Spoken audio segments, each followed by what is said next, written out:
Olá, meu nome é Beatriz e eu vou dar aula para vocês hoje sobre fármacos usados no tratamento das anemias.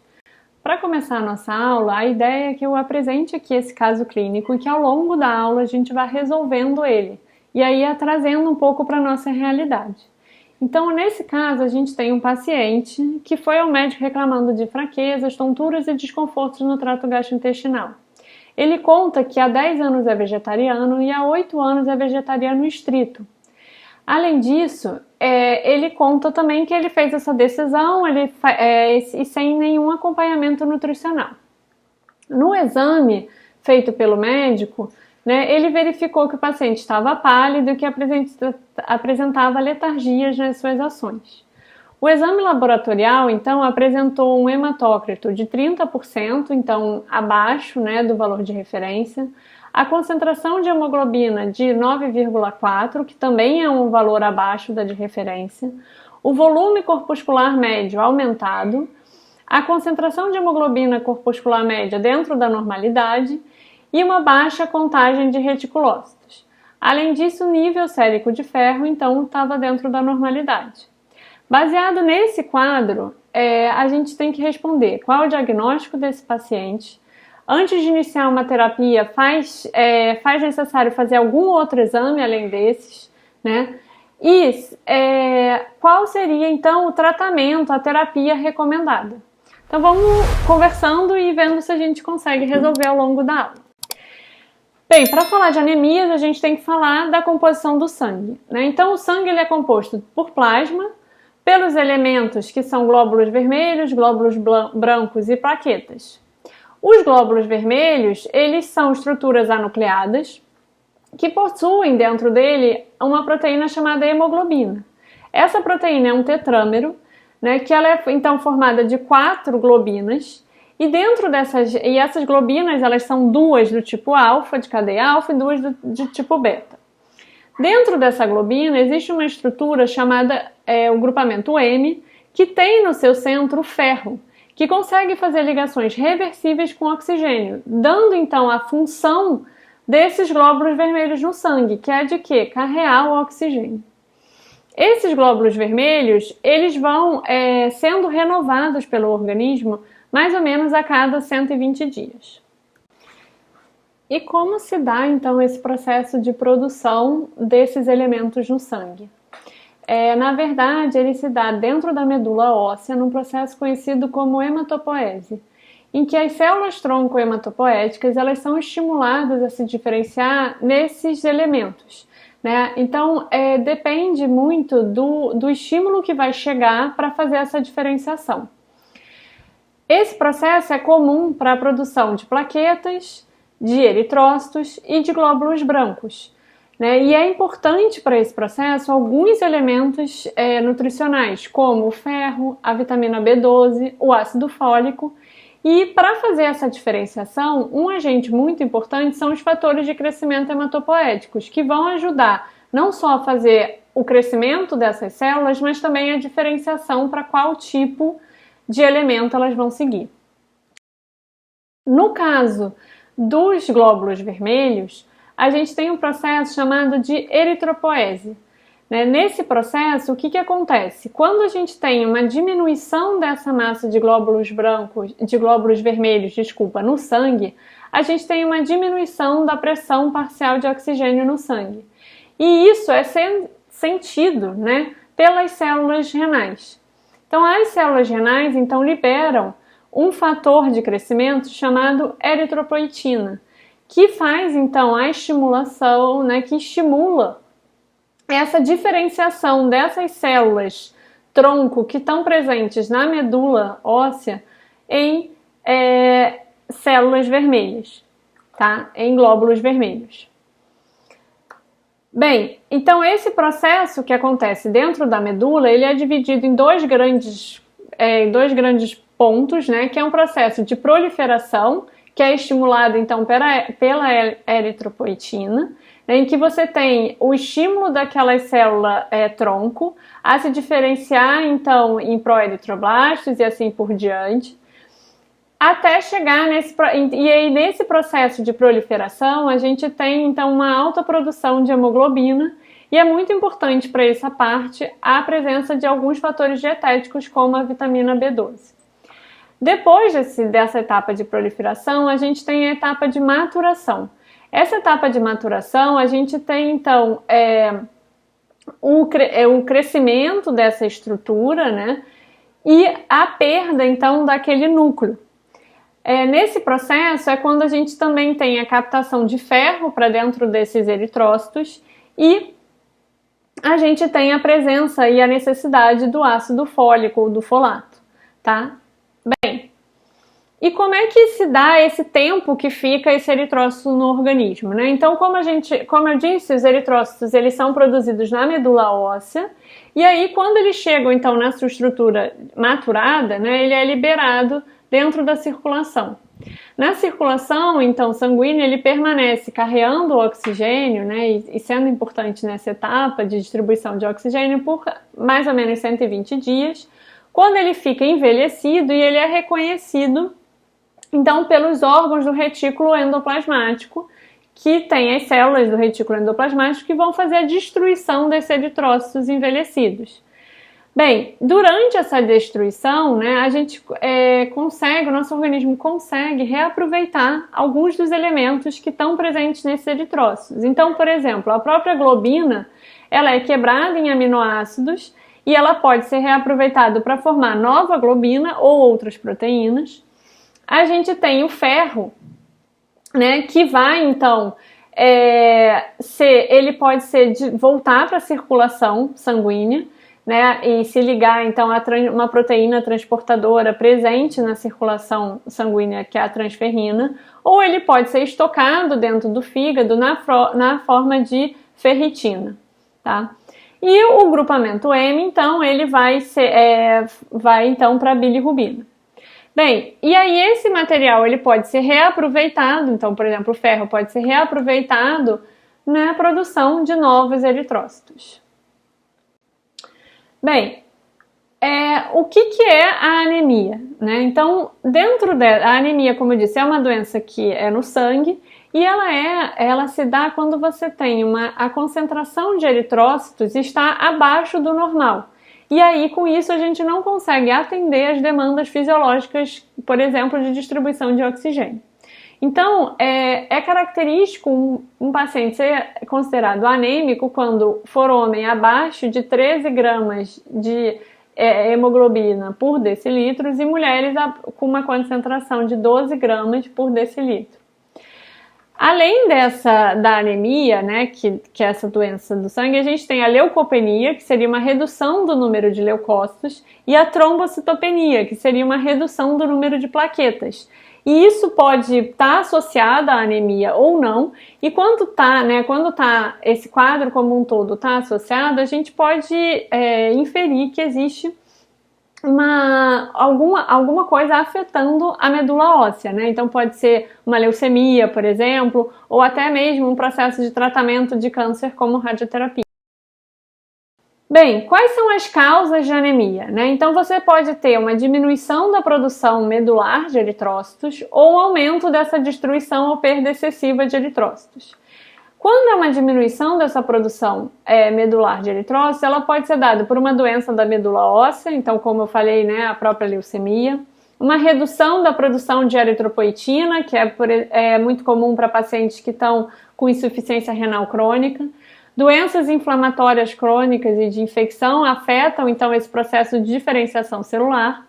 Anormalidades genéticas que o paciente pode ter, e aí diminui essa produção, ou até mesmo carência de nutrientes, né, que é a causa mais comum, então, dessas anemias, por diminuição de produção, que é a ingestão ou absorção inadequada desses nutrientes. No caso desse aumento de destruição, você tem a anemia hemolítica, que ela é de fundo genético, né, ou você pode estar com processo com processo de hemorragia, hipermenorreia, úlceras hemorrágicas, entre outros. Então, você pode ter sangramentos que estejam acontecendo, né, uma menstruação acentuada, no caso de mulheres, que podem levar a uma perda excessiva de sangue, e aí, com isso, um quadro de anemia.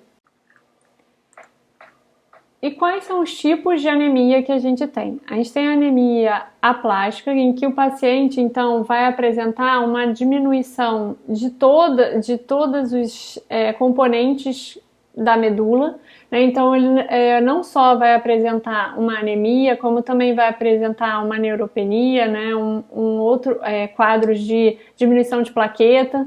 Então, geralmente são quadros como a leucemia. A gente tem também a anemia hemolítica, em que tem uma quebra excessiva de hemácia, e muitas vezes essa anemia hemolítica ela também tem um fundo genético. Tem a anemia genéticas, que tem a falciforme, em que você tem a má formação desse glóbulo vermelho, e aí com isso deficiência na forma em que o paciente vai conseguir carrear o oxigênio. A talassemia, que é uma má formação, então, da globina, né? E aí da hemoglobina em si fica alterada e a capacidade de carregar o oxigênio também. E a perniciosa. A anemia perniciosa, muitas vezes, ela se confunde com a deficiência de vitamina B12, né? Então, com a anemia, ela tem um quadro clínico que é da anemia megaloblástica por deficiência de B12, mas ela tem um fundo genético, que é a ausência do fator intrínseco no trato gastrointestinal, na verdade no estômago, e aí com isso não diminui a capacidade do organismo de absorver essa vitamina B12. Então o paciente ele tem uma deficiência em B12, mas não só porque ele tem uma deficiência nutricional, porque ele tem ausência do composto necessário para fazer essa absorção, tá? Então essa é uma diferença que tem que ficar bem destacada aqui. A perniciosa ela tem um fundo genético e isso influencia no tratamento em que vai ser dado ao paciente. E a deficiência de vitamina B12, ela pode ser só de fundo nutricional e aí ser corrigida dessa forma. Ainda tem a anemia ferropriva, em que, na verdade, o paciente tem uma deficiência nutricional de ferro, e a megaloblástica, né, que eu já adiantei um pouco quando estava falando da perniciosa, ela pode ser por deficiência de vitamina B12 ou por deficiência de absorção de ácido fólico. Bem, a anemia, ela apresenta como sintomas, né, então, comuns dela é um cansaço, tontura, sonolência, palidez, síncope, dispneia e alterações cardiovasculares, especialmente taquicardia, e dependendo do quadro do paciente, se ele já tem uma comorbidade cardiovascular, ele pode levar até uma falência cardíaca, choque e morte, né? Na verdade, o choque e morte ele pode acontecer dependendo da gravidade dessa anemia do paciente e se ela não for tratada. Bem, se vocês lembrarem do nosso quadro clínico, a gente falou que o paciente estava cansado, né, ele apresentava palidez, estava tonto, não tinha ânimo, então ele apresentava muito do quadro clínico, né, de um paciente anêmico. É muito importante sempre se observar o histórico alimentar, né, então o paciente, nesse caso, nosso paciente, né, do caso clínico, ele não tem um consumo irregular de carne, né, ele já não come derivados animais há muito tempo, né? É importante saber o desenvolvimento como criança, se existe um histórico familiar e buscar sempre possibilidades de sangramento oculto. Então, se, por exemplo, o paciente tem uma úlcera gástrica, então se ele apresenta algum outro quadro que poderia ter um sangramento associado, tá? Bem, como é que se faz o diagnóstico da anemia?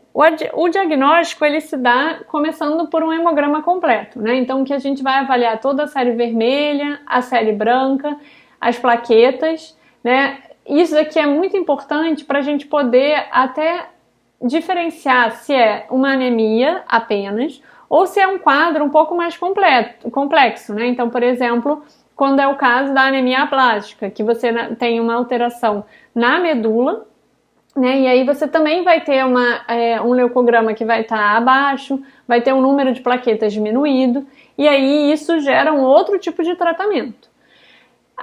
No hemograma completo também, a gente tem um esfregaço do sangue, que é importante observar a coloração dos eritrócitos, porque te dá uma dica, né, de qual é a concentração de hemoglobina. Então, se existe uma deficiência, né, nessa hemoglobina, então a a anemia por talassemia, por exemplo, ela vai apresentar uma coloração diminuída, porque tem uma deficiência na produção dessa hemoglobina.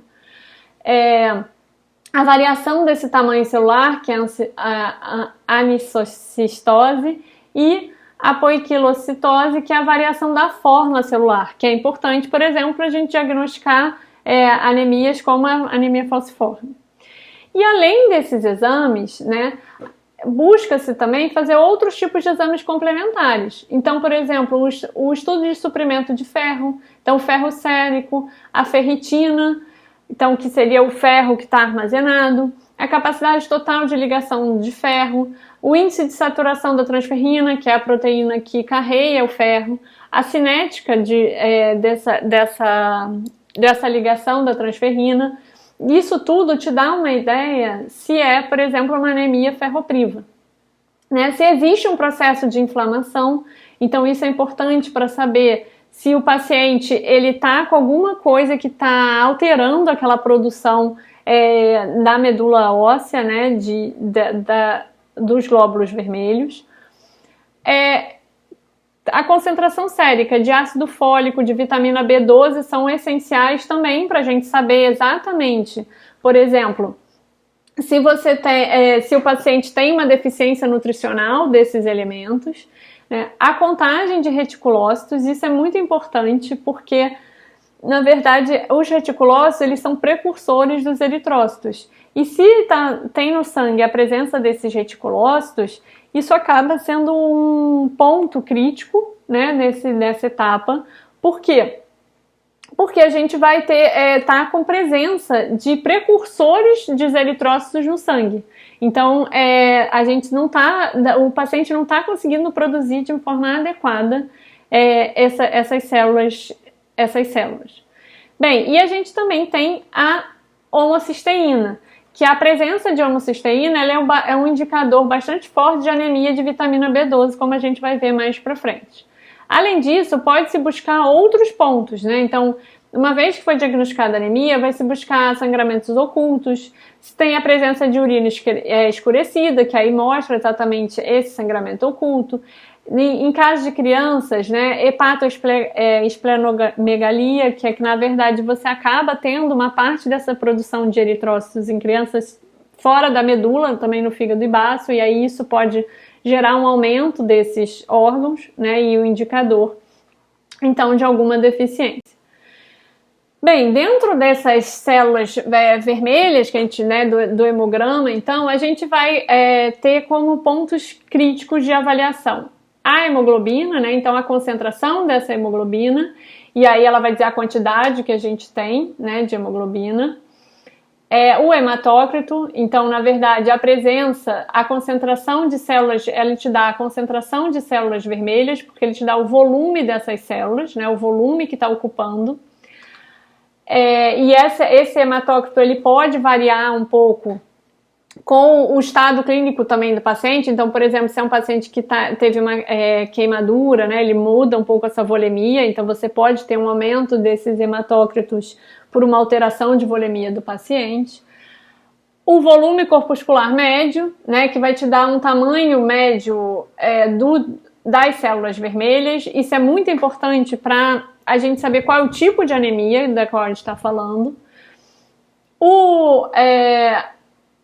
O volume, a cor, né, desses eritrócitos, então a concentração de hemoglobina por eritrócitos, né, então vai te dar essa média corpuscular de hemoglobina, que vai te dar a concentração que tem de hemoglobina, e isso também vai te dizer se está sendo eficiente essa síntese ou não, né. A concentração média de hemoglobina por célula vermelha, por volume de célula vermelha, né? E aí você tem uma ideia dessa distribuição dessa concentração. A contagem de eritrócitos no sangue, que também é bastante importante, né? A distribuição dessas células vermelhas, né? Então, a distribuição de tamanho dessas células vermelhas, de largura, né, e também é importante para dizer se tem uma variação ou não.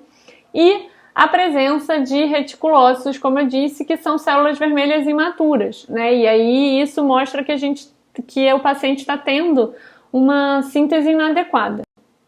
Bem, esses achados, eles podem ser divididos em alguns grupos, né? Então, a gente pode ter a microcistose, em que você tem a presença de eritrócitos pequenos, e isso indica, então, deficiência de ferro, né? Ou a talassemia, né? Então, como o diagnóstico. Macrocitoses, em que você vai ter a presença de eritrócitos grandes, né? Então, na verdade, que estão aumentados. E isso está geralmente associado a uma deficiência de folato ou a deficiência de vitamina B12. A hipocromia, né? Então, que é a diminuição da cor, né, que a gente tem, então, que seria uma diminuição de hemoglobina, e isso está associado diretamente, então, à deficiência de ferro.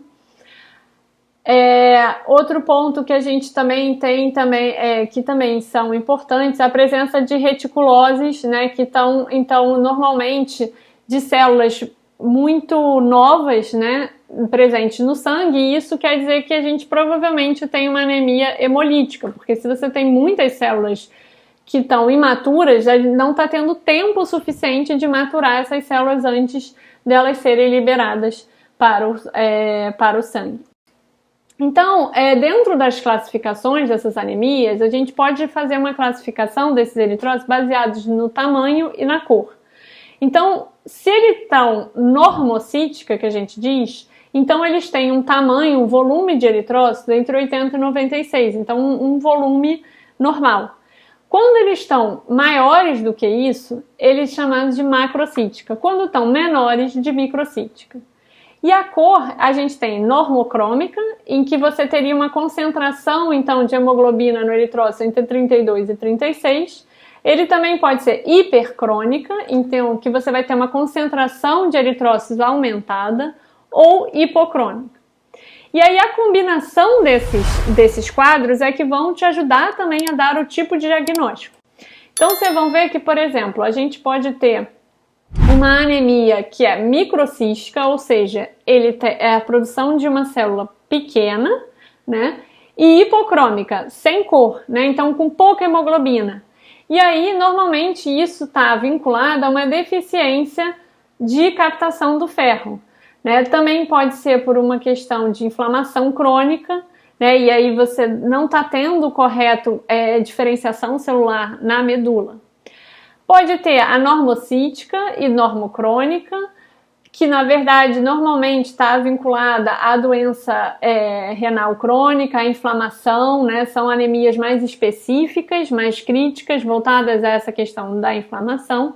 E você tem ainda a anemia macrocítica, que você tem um aumento desse eritrócito, né? Então o paciente vai apresentar um eritrócito aumentado, que pode ser tanto normo ou hipercrônica, ou seja, ele pode ser tanto uma coloração normal, como ter uma coloração mais avermelhada, porque tem uma concentração de hemoglobina maior.